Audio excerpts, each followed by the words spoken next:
अफरोज थे, लेकिन उनके चेहरे पर कोई लालच या हैरानी न थी। काफिले के सरदार ने आगे बढ़कर कहा, ए सुलेमान, हमारी मलिका बिल्किस ने ये कीमती तहफ़्फ़ुज़ आपके लिए भेजे हैं। ये हमारी दोस्ती और इज्जत की निशानी है।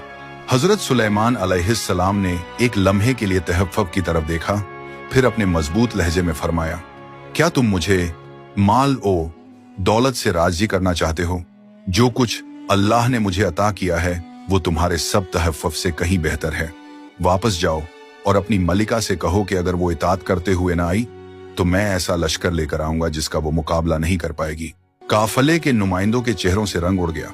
उन्होंने देखा कि सुलेमान अलैहिस्सलाम का मकसद दौलत या जमीन पर कब्जा नहीं है, ये पैगाम खालिस अल्लाह की बंदगी की तरफ बुलाने का है।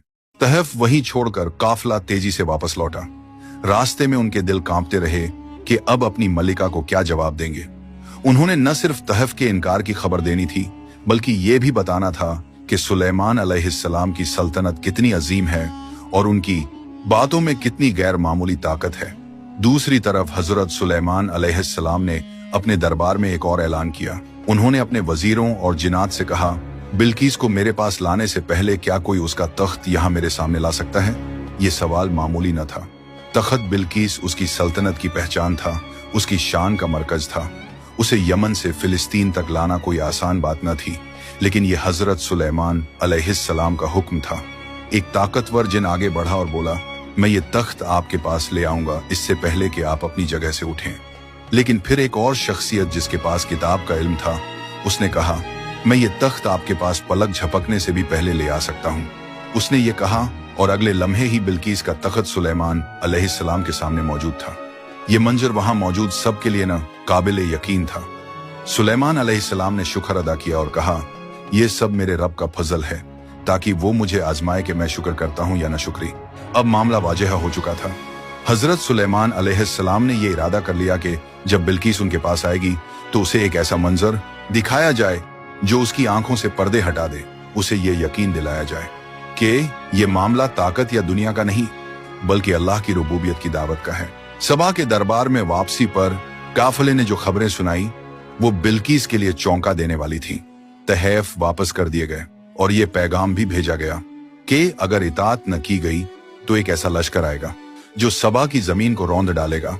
बिल्किस खामोशी से सब सुनती रही। उसके चेहरे पर गुस्सा नहीं बल्कि हैरत और खौफ के आसार थे। उसने सोचा, अगर यह सुलेमान महज एक बादशाह होता तो दौलत कबूल कर लेता, लेकिन उसने माल को ठुकरा दिया है। उसकी सल्तनत आम नहीं, उसके पास कोई ऐसी ताकत है जो इंसानी बस से बाहर है।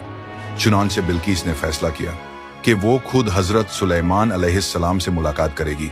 ये सफर न सिर्फ एक रानी का था बल्कि एक कौम के मुस्तकबिल का फैसला भी था। दिन गुजरते गए, काफिला चलता रहा और आखिरकार वो लम्हा आया जब बिल्किस अपने जाहो जलाल के साथ हजरत सुलेमान अलैहिस्सलाम के दरबार में दाखिल हुई। लेकिन जो कुछ उसने देखा वो उसकी तवक्कुआत से बिल्कुल मुख्तलिफ था। दरबार में शान और शौकत के साथ सुकून और वकार का अजीब इम्तिजाज था। इंसान, परिंदे और जिन्नात एक ही तरतीब में खड़े थे। ये नज्म और ज़ब्त बिल्किस के लिए न काबिले यकीन था। हजरत सुलेमान अलैहिस्सलाम ने बिल्किस को देखते ही उसके लिए एक इम्तिहान तैयार किया। वो उसके सामने उसका तख्त रखवा चुके थे, वही तख्त जो पलक झपकते ही यमन से लाया गया था। सुलेमान अलैहिस्सलाम ने मुस्कुराकर पूछा, क्या ये तुम्हारा तख्त है? बिल्किस लम्हा भर को ठिठक गई। उसने गौर से देखा